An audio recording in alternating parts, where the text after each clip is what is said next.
Hi, Ash. We're so happy to have you on the podcast. In your experience, what are the top three biggest things that women are doing daily that are contributing to the hormonal imbalances that we see today? Thank you so much for having me. I am so excited to be here and to talk with you guys about hormone health, which is, of course, one of my favorite topics of all. So, your question is, what are the three biggest things? It's a tough question because there are a lot of things that I feel can influence hormone health. One of the primary things I would say is just how toxic and stressful our world can be and how it's set up in the foods that we eat as a general society, in the products that we are using, in the water that we are drinking, in the environment that we live in. In general, we are inundated with toxins that can directly interfere with our hormone health on so many different levels. So that is one of the primary things that I see being a big influence that impacts women's hormonal health, some of which is in our control and some of which is not in our control. So, a part of that is understanding what we are able to work with and what we are able to control in our environments to set our bodies up for hormonal health and resiliency.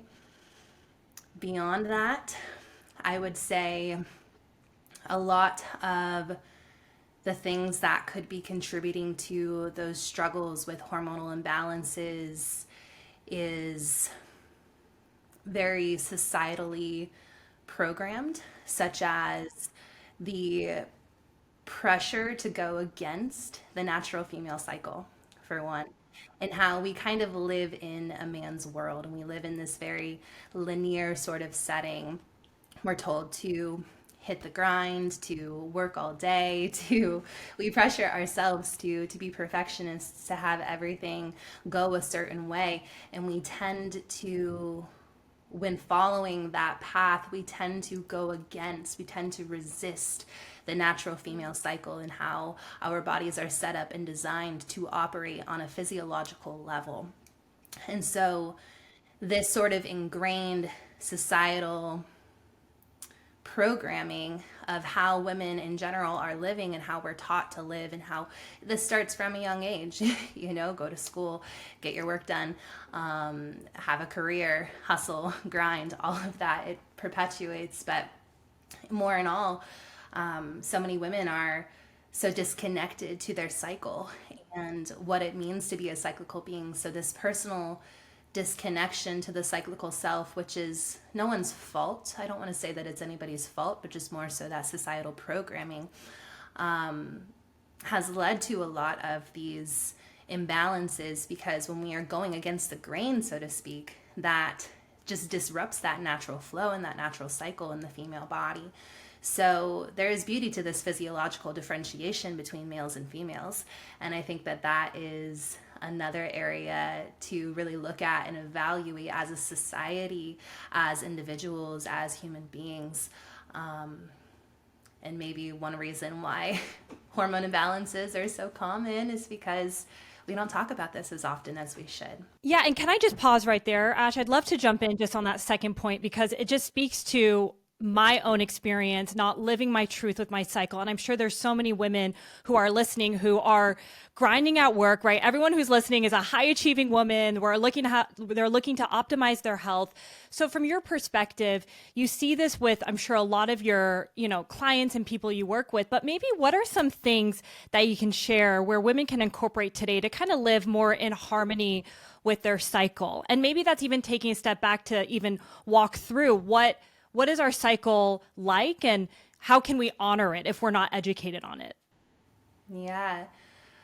Well, I think the first part to that is awareness and education. But if we're not educated to it, then that's where the dysfunction comes in, right? That's where, if we're not subjected to that different train of thought, that way of existence, which I think takes a community, it takes a crowd, it takes one person taking the step, one person showing the way, one person leading through their actions in order for that ripple effect to really take control on a more massive level, so that women have the ability to see that that way of living is possible, you know.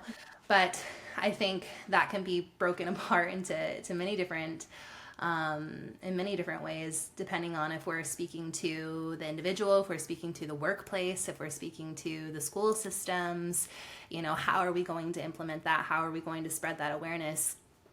That conversation can come out differently depending upon who we're speaking to. But in general, I would say taking the time to acknowledge your cycle, your patterns, to slow down when you're not feeling good. Like if you have PMS, if you have period pain, instead of bearing through it, which we tend to do because we are so resilient and strong, you know, but take that moment to just allow yourself to breathe and allow yourself to slow down, which is what your body is really asking of you in those moments. And sort of practicing with that to begin, like tapping in, what does your body need in those moments? Are you feeling like you need food? Are you feeling like you need rest? Are you feeling like you need to talk? Are you feeling like you need alone time? Like you need to dance? What do you need? And tap into that.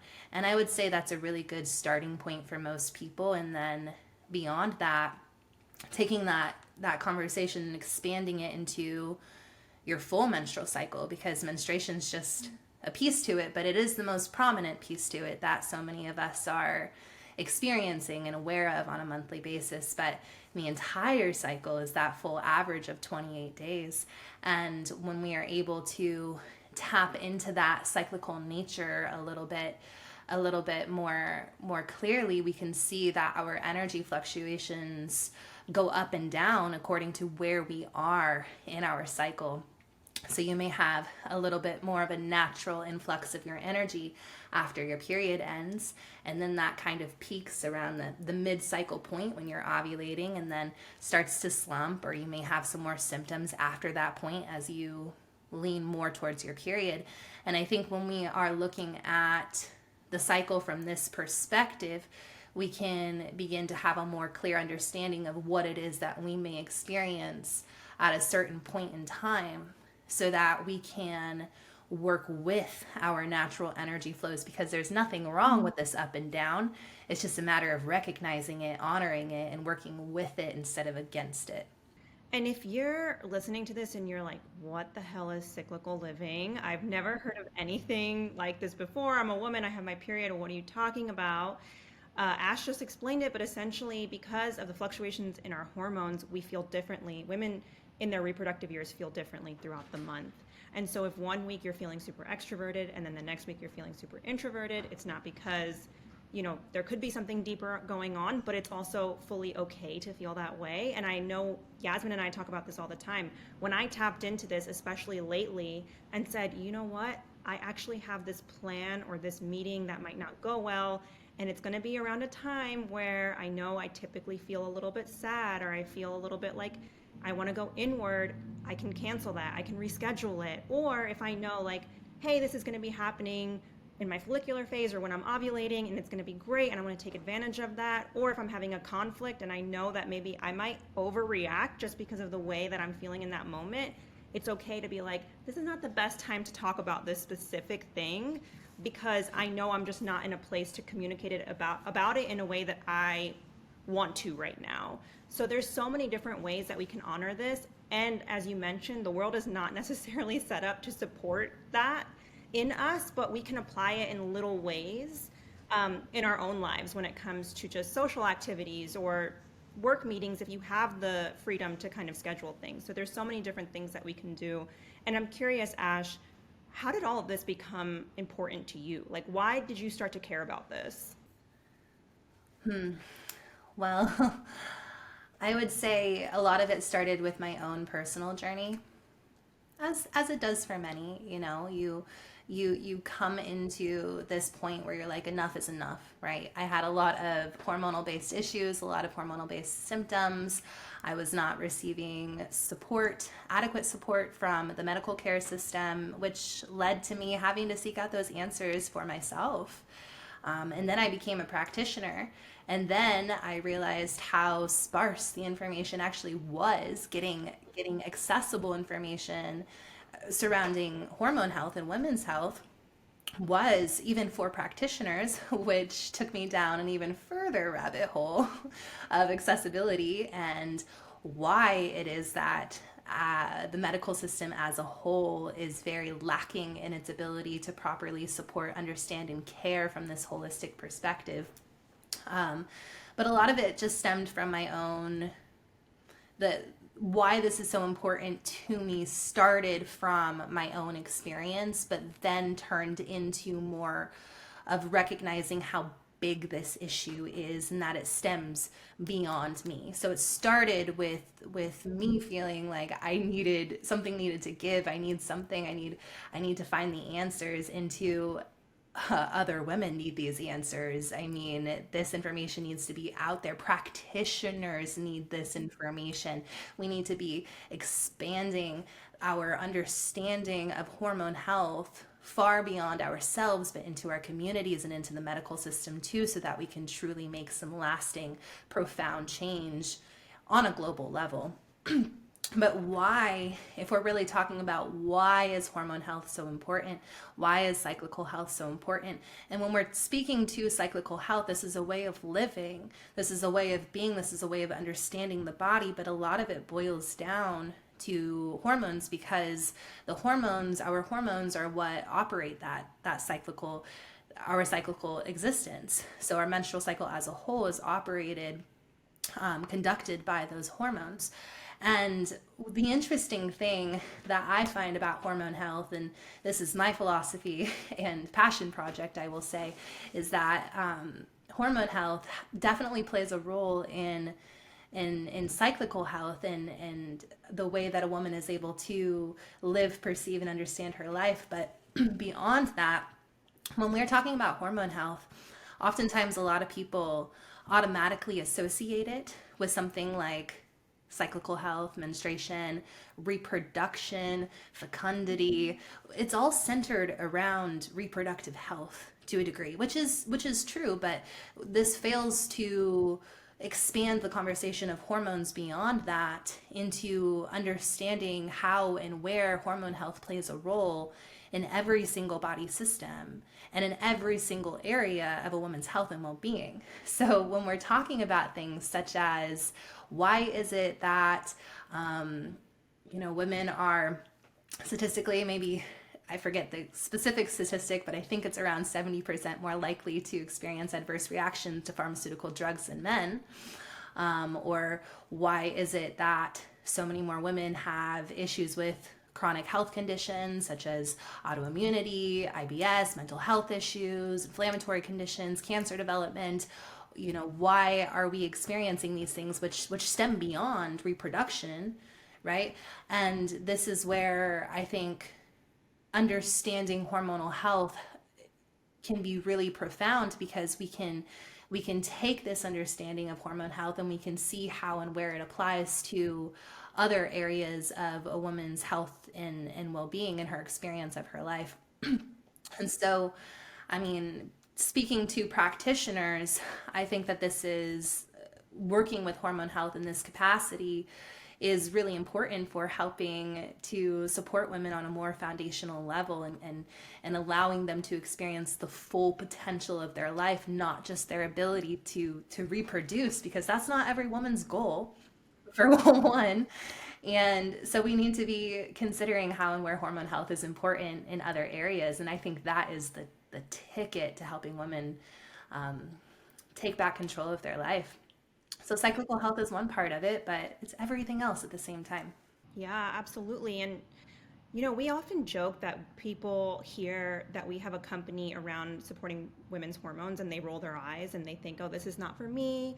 I'm not going through menopause. I don't need this. I'm not a 13-year-old teenager. I don't need this.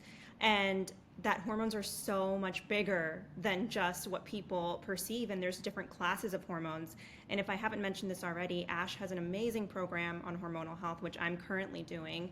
And one of the biggest takeaways is that, especially somebody who's dealing with a chronic illness, that the reason that you want to understand our hormones is because there are different ways to treat each person, and each person's case is very unique.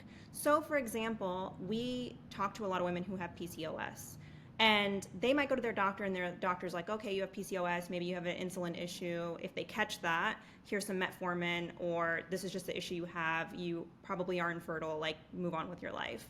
But we now know there's different types of PCOS. And something that you talk about in your course, Ash, is there's inflammatory PCOS, there's ovarian, there's like so many different classes. And if you just focus on what the standard sort of treatment is for your PCOS, you might not be catching why your body in particular has that issue. You might be doing everything right. You might be exercising. You think you're eating well. You think you're doing all the things, but your symptoms are not resolving because you're not getting the right treatment for you. So I think the most empowering thing is that often, unfortunately, people don't seek out this information until they need it for themselves.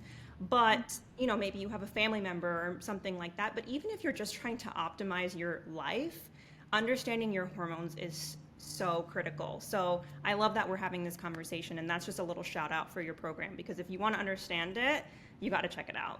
But I'll step off my soapbox now.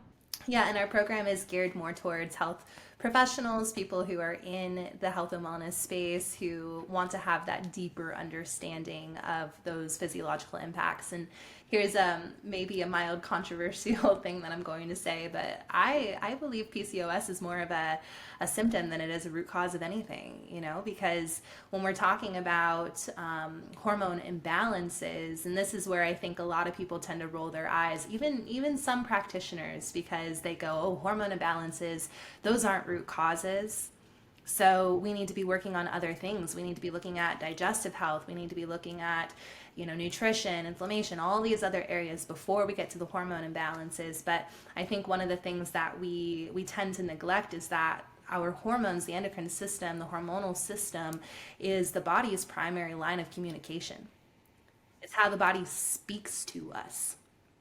And when we have an understanding of how, where, and why certain hormone imbalances can occur, so those PCOS driving factors, whether it's inflammatory based, whether it's adrenal based, whether it's ovarian based, what are the driving factors beyond that, help us to understand how we can more strategically come in with support. Because yeah, nutrition, of course, we all know that. Gut health, yeah, we all know that. Okay, you know, but we can use hormones as a way of learning how to understand the body's innate language, something that I believe we are all intrinsically aware of. I mean, it comes through every cycle. We, you know, whether we're ovulating, whether we're not ovulating, that's some powerful information right there. The problem is that we've forgotten how to speak the language of our body. We have forgotten how to understand what these hormonal based symptoms are telling us at their core. And so when we can understand that, and I'm speaking to women in a sense of understanding your period health, understanding what your symptoms may mean, but also for practitioners that may be listening to this, learning how to work with hormone testing, learning how to understand what those patterns are can tell you a lot as far as peeling back the layers of the onion of what the complications are and really dialing in an effective support strategy for your client or for your patient.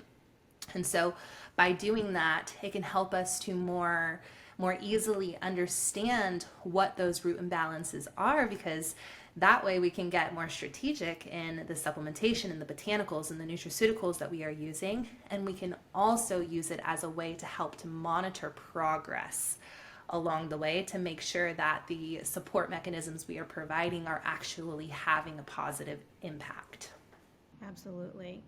There's something that I think you mentioned, and correct me if I'm wrong, which we often think of our menstrual cycle as like menses being the primary thing, but actually ovulation is very important. And I think a lot of people don't understand why, and even they don't even know if they are ovulating or not, or maybe they haven't even heard of it. But why is knowing if you are ovulating important, even if you're not trying to get pregnant, even if it's not on your radar? Why is it important? Why is ovulation important? Oh, and this goes back to that conversation of fertility beyond fecundity. Why is fertility important beyond one's ability to reproduce? And when we're thinking about hormones, again, we're often thinking about it from that reproductive stance. But these hormones that It's ovulation, yes, but honestly, a lot of it more so has to do with all the hormones surrounding ovulation. So the hormones that are supporting the process of ovulation and the hormones that are produced following a successful ovulation. So ovulation is just the event of the egg being released from the follicle. In ovulation, that ovulatory quality can be good, it can be bad, but a lot of what the importance of ovulation is has more to do with the hormones. So, is there sufficient estrogen? Well, first of all, is the brain communicating with the ovaries properly to help to support ovarian follicle development and estrogen production? Are the follicles able to develop properly? Are they able to support that egg quality? Then how robust is that ovulation? How robust? So after you ovulate, there is this temporary little endocrine gland that is produced called the corpus luteum. And once you ovulate, that gland produces progesterone. And so you see you have brain communication to ovaries, you have estrogen production. After ovulation, you have progesterone.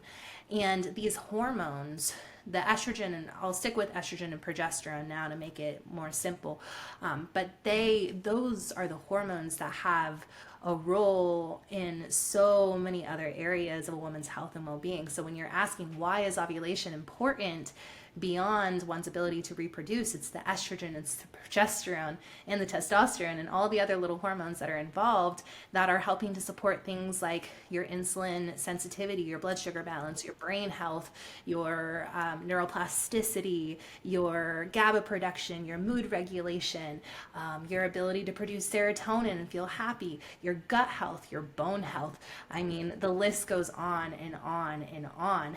And plus, on top of that, all of those hormones, when in balance, and how they are supporting the body is going to help to either promote health or dis-ease. I'm not saying disease, dis-ease when it comes to the menopausal transition too.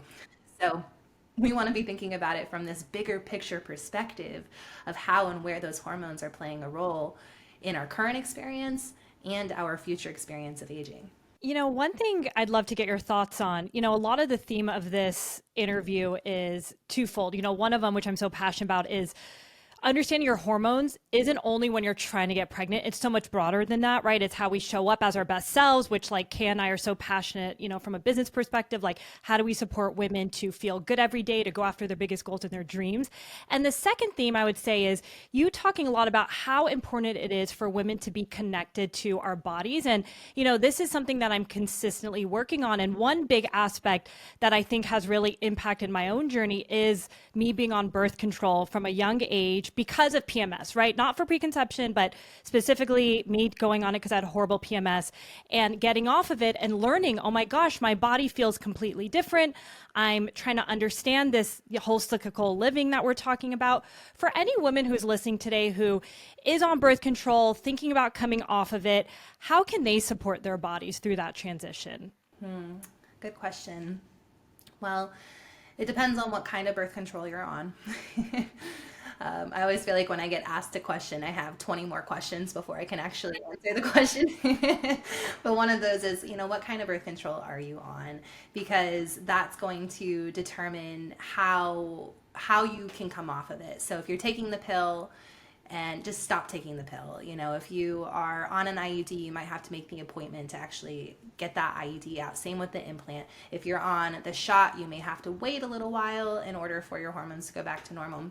So depending on what kind of birth control you're on kind of gives you this timeline to expect as far as when you can stop introducing those hormones. So one thing that I will say is that when you are on hormonal birth control, the hormones that are being introduced to your body are not the same as your endogenous natural hormones. So the estrogen, the progesterone that I was talking about, that influences your brain health, your bone health, your heart health, your digestive health, all of those things, those in a positive way, the hormones that you are being introduced through your birth control, which the estrogen is called a phenylestradiol. It's not estradiol or typical estrogen, and then you have progestin, which is not progesterone.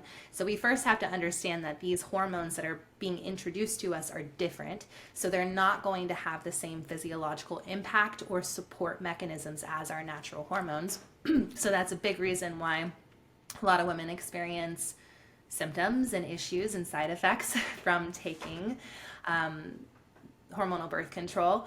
But when you are trying to come off of it, you have to understand that there's going to be this transitionary period, because your body is going to have to process what it has been given for such a long time, and it's going to have to re-stimulate the communication from the brain to the ovaries and learn how to ovulate again. And for some women this is quick, for some women it is not, and that is really bio-individualistic as far as how long it may take for your body to transition back to producing its own hormones again.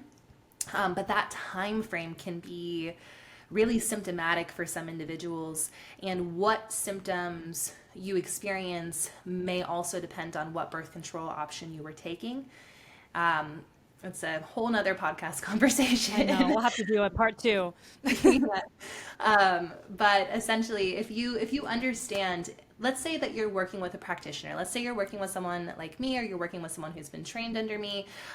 In the course, we talk about what kinds of birth control options have different physiological impacts. And if you're wanting to have more of a smoother transition, you first need to understand the science of the birth control.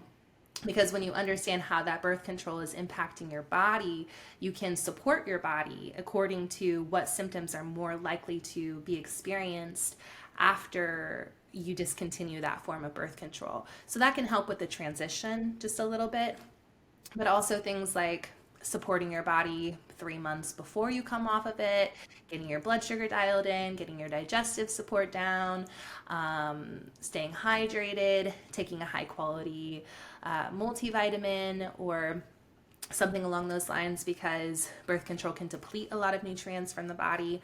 All of those things can help to support that transition and also help to speed up that the process of helping your body to ovulate again, so you can produce your own hormones and get back to that natural cyclical nature that we've been talking about. One thing that we've been talking to a lot of experts about and understanding over this year of us having our company is the importance of adrenal health, particularly for women, and the effects of stress on women, and the effects of stress being harder on women than they are on men. And it's also something that I'm learning about through you too, is that supporting our adrenals becomes critical, especially as we move into our perimenopausal years and menopausal years. So there's a lot of talk of adrenal fatigue, adrenal dysfunction. What does it mean? But let's kind of take a step back and talk about, why is stress management important, and what does stress do to our hormones? Oh, where do you start with this one? Stress can impact our hormones. The most simple way that I can explain it is that stress creates a block in that communication system. So if your hormones are your body's primary communication, it's like a telephone line going in. So what we have are called feedback loops. So it's like your brain sends a message to another part of your brain, which sends a message to the endocrine gland, which then sends a message, or then produces the hormone, and then the hormone goes to its target tissue, sends a message there, and then goes back to the brain. It's this big line of telephone. And so it's important that the message is clear. It's important that the communication is clear. And one of the things that stress can do, and mind you, stress is physical, stress is emotional, stress is mental, stress is environmental. There are so many different forms of stress, but one of the primary things that stress can do is that it can create miscommunication, and it can create blockages in that communication telephone line. And when that happens, that causes disruption, that causes miscommunication, that causes so many other issues further down that telephone line. And it doesn't just stop with your adrenals. So it may start with your adrenals in some cases, And that then could have an impact on your thyroid health, other endocrine glands, your ovaries, your ovulatory quality. It can have a ripple effect into so many other areas of where your endocrine system influences. So I would say that's a big reason why we need to be looking at our stress and our stress management, is because it definitely can be one of the biggest communication disruptors out there.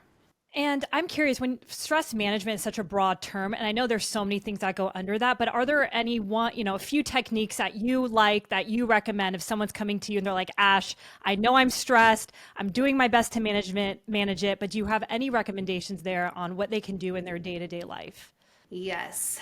So when someone is talking about stress, I like to pick that apart, because stress can mean so many different things. I mean, first of all, nobody is forgiven from the human burden of stress. We all have it. So why is it that some people can handle it better than others, you know? So we need to look at the body. We need to look at how the body is handling stress. We need to look at those communication systems, yes, and finding some level of physiological support can be helpful. So thinking about what supplementation could you use to sort of support and cradle your adrenals under stressful times can be a strategy. But also picking it apart a little bit further and asking, okay, so where are these stressors influencing? We can support it physically as much as possible, but are we also taking measures to look at this from a broader perspective? First of all, how is your nervous system doing? Are you in a chronic dysregulated state? Does this person seek therapy? Do they have support systems? Is there traumas influencing that may need to be picked apart? Is there perfectionist tendencies that may need to be looked at? But I mean, there's lots of different areas that can be looked at for stress management. And I think it's just really individualized to the person as far as what may need to be done. I have a hard time giving generalized recommendations. That's just one thing about me. If someone's like, what's the best thing to do? I can't. I have to sort of talk about it in this sort of bigger picture way, because what's going to work for someone is not going to work for everyone. And I'm not here to say, oh, take an adaptogenic blend of supplements and you'll be fine. I'm not here to say, support your nervous system regulation and you'll be fine. Get some more sleep and you'll be fine, because it's never that simple. And I definitely understand that for sure.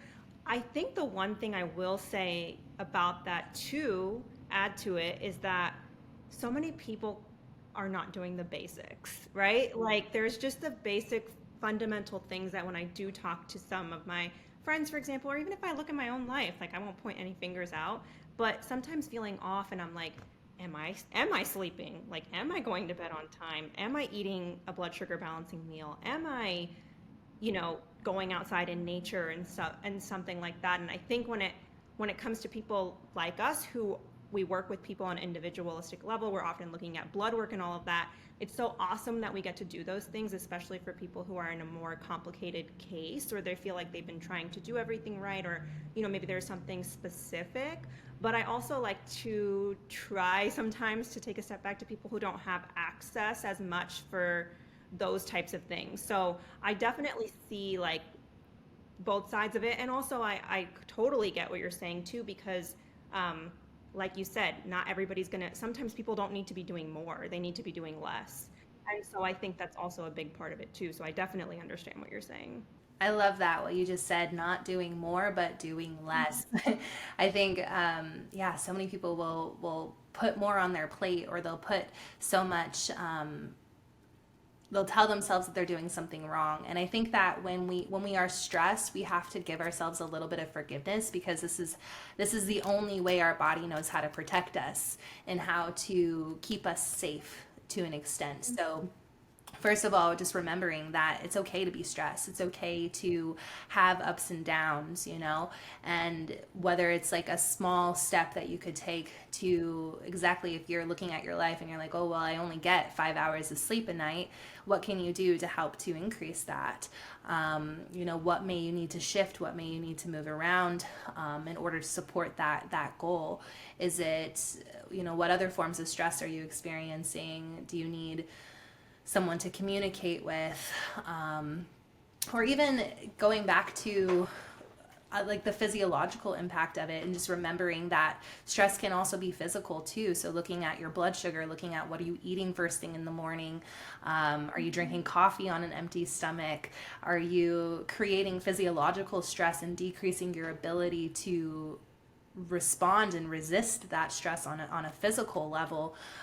You know, those are small things that we can look at and take control of in our personal lives. Yeah, and also just letting go to some extent. For a long period of my life, especially when I first started my career, I kind of got into a little bit of an orthorexic state, which is like a form of a eating disorder where you're so hyper focused on doing everything right, you know, living right, eating right, only eating organic, all of this stuff, never having any toxins in your world, and we put so much pressure on ourselves to do all of this perfectly, and I'll be frank with you, sometimes I feel like that perfectionist tendency, that having to do everything, if you're not doing it, you're also putting more stress and shame on yourself for not doing it right. It's just like, girl, let it go. Let it go. Eat the cake. Eat the cake. The cake is going, not eating the cake and being so stressed out because it's your birthday and you can't have a piece of cake is probably causing more cortisol and issues and stress on a physical level than just eating the dang cake. You know what I mean? That's my eat the cake theory. But you know, so like, what can you do to give yourself a little bit, take the pressure off, give yourself a break, allow yourself to just be human? And I think that brings it back into the conversation of nervous system dysregulation, and just like giving your inner self a deep hug, and like, it's okay, you know, it's okay to be stressed out. What can you do? What's the easiest, most feasible small step from here to take actionable progress? But don't put it all on yourself at once, because you're gonna break from so much pressure at some point, you know. I can 100% relate to that. At my, you know, having struggled with definitely, as a lot of us women in wellness do, with orthorexia, which I don't think is an official like diagnosis by any means, but it's a very real thing. Um, in those moments where I felt like, oh, that had gluten in it, like, what am I gonna do? Oh, that had sugar, I don't eat sugar, this and that. I honestly can look back at pictures of myself in that moment and feel like, who was that person? I didn't look well. I looked stressed. I was underweight. I was not sleeping well. My skin was breaking out. I just was probably doing what maybe a lot of people considered to do, to be everything. I was doing everything right. And I never felt worse, which is really interesting.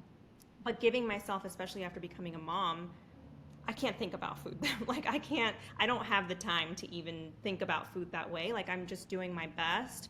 And interestingly enough, it's being reflected in my blood work too, that I'm actually like just living my life, going with the flow and not obsessing over things, but trying to find what works for me has actually improved my overall health. So it's really interesting to see that. And I know there's a lot of women who feel that way too. And I hope that if they're listening to this, it gives them a little bit of motivation to just give themselves grace, because that's the number one thing that we can all do as women. We all can give ourselves a little more grace, for sure. Yeah, we deserve it. You know, one thing I'd love to get your thoughts on, Ash, is, you know, Kay, you mentioned how, you know, back in the day you were doing all these things and you were breaking out and your skin health was something you were looking into. I've had my own acne and hormonal journey there. I know this is, again, a broader question, but I'd love to maybe get your thoughts on, you know, if your acne is coming from hormonal imbalances, how can we support women, or any tips that you have when it comes to overall skin health, however way you want to take it? Ooh. Because this is again, it's like 20 questions with the question, because what kind of acne, where is the acne, is it hormonal based or is it gut based, is it inflammatory based? Well, what was really interesting about Yasmin's in particular, well, I think we should do specifically about what was going on with Yasmin. It started after you got off birth control, and it was very much correlated to your cycle. Is that correct, Yasmin? Right before your period is when it would be popping up, and the classic a lot right here, right on the jawline. But you didn't really have it when you were on birth control, and it wasn't bad prior to birth control. So we hear a lot of those types of cases of like, it's very much happening right before my period, and it didn't start until I got off of birth control, which is, you know, I don't know, Ash, if we can speak to that type of situation in particular. Yes, I would say, okay, so if it started right after birth control, like the first cycle or so right after birth control, there could be an estrogen progesterone balance, as those hormones play a role with healthy sebum production and maintaining a healthy microbial balance within the face. But other things that could potentially lead to acne would be higher androgens. And with some forms of birth control, we can have what is called an androgen rebound effect, because this goes back to understanding what form of birth control you're on. Because some forms of birth control, typically progestin only ones, like the Mirena IUD, the Skyla, the implant, there's if you're on a progestin only form of birth control, some of them can suppress androgens when you're on them in your body. And so when you come off of it, you can see what we call, now I don't know if this is formally anything, but an androgen rebound. We see a rebound effect of those androgens being produced. And so typically when we're seeing, now I'm not going to say that this is for everybody, but oftentimes when we're seeing acne around the jawline, maybe even a little bit of increase of facial hair growth, maybe some thicker peach fuzz or hair thinning, hair loss, some of these androgenic symptoms can be common after coming off of progestin only forms of birth control, due to that androgen rebound effect, which is typically temporary, doesn't always last a super long time, but that can be one reason. But this is to say that acne can show up in from many different things. So it's not always as easy as saying, okay, yes, it is this androgen rebound effect. It could be that if this is a few cycles down the line, you've confirmed that you were ovulating. There could be that estrogen progesterone imbalance. Maybe you have some estrogen dominance, which can be really common in that luteal phase right before your period. So you may see that influx of PMS, which acne is a part of that. So it may be a little bit of that. Acne, rosacea, eczema, all of those things. If you're experiencing redness, all of that could be related to your gut health, to inflammation balance issues, liver dysfunction. We have to remember that our skin is one of our detoxifying systems. So if your body can't detoxify certain chemicals, toxins, it can often get pushed out through your skin. So gut health dysfunction, liver dysfunction. So when we're speaking to acne, there's a lot of different things that could influence it. Now, those are just some of the areas, and sometimes it could be kind of a compilation of all of those things. And so this is why, like, topical, and this is also a great reason why hormone testing can be really helpful, especially for symptom management. Because if we're taking a look, someone is experiencing androgenic symptoms, androgenic acne placement, and we have an understanding of that, but we do some testing, like we look at the Dutch test, for example, which is the dried urine test of comprehensive hormones. We may be able to see that a person is pushing their androgen metabolism down a more androgenic pathway, which could result in more facial hair growth, acne, stuff like that. In which case, there are topical support systems that we may be able to utilize. There are some things like there's reishi face oil. So reishi mushroom is a type of, it can be an adaptogenic mushroom, but it can also help to support more normalized conversion of androgens peripherally. I know I speak really big. I apologize for that ahead of time. But it can help to reduce the androgen impact on the face, you know. So if we're seeing the hormone testing and we're seeing what could be driving that symptom, and it happens to be an androgenic issue, potentially post-birth control, where that sort of thing can be common, we may be able to bring in some topical support, find an optimal facial serum for you, something like that to support it, just the symptom, but also taking a step deeper, looking at how can we support your body, how can we balance your blood sugar, how can we support your gut. All of that is going to have more of a foundational long-term impact in the acne. Yeah, it's really interesting that I think the cool thing about all of this is that with the right person and with the right investigation, that most people can heal, which is really promising, and heal from the root cause, which is really nice. But finding the right, I think, practitioner makes a huge difference. I want to end on a fun question that we've been asking all of our experts each week, which is a trend from TikTok. And I think it's, hopefully it's not too big of a question, but what are 3 things that you, now knowing everything that you know and accumulating all the knowledge that you have, are like, I will absolutely not do this to my body. These are 3 things I will not do to myself or put in my body. Just like, no way, this is my boundary. The first one that was really difficult for me to accept but a while ago, but once I did it, it helped tremendously, is not drinking coffee on an empty stomach. That's a big one. So one of the reasons being is that the body's primary stress hormone, cortisol, can be naturally higher in the morning. And I know I didn't really go through the whole stress cycle, HPA dysregulation, adrenal fatigue, and what all of that means. But if you already have dysfunction in those areas and you're drinking coffee on an empty stomach, that's going to set the tone for the rest of the day. And so giving your body some type of substance before you're drinking coffee can help to sort of buffer that impact so that you're not causing more physiological stress than necessary first thing in the morning. So that's one of my big non-negotiables. And I still get to enjoy my coffee so long as I have something before it. So that's one.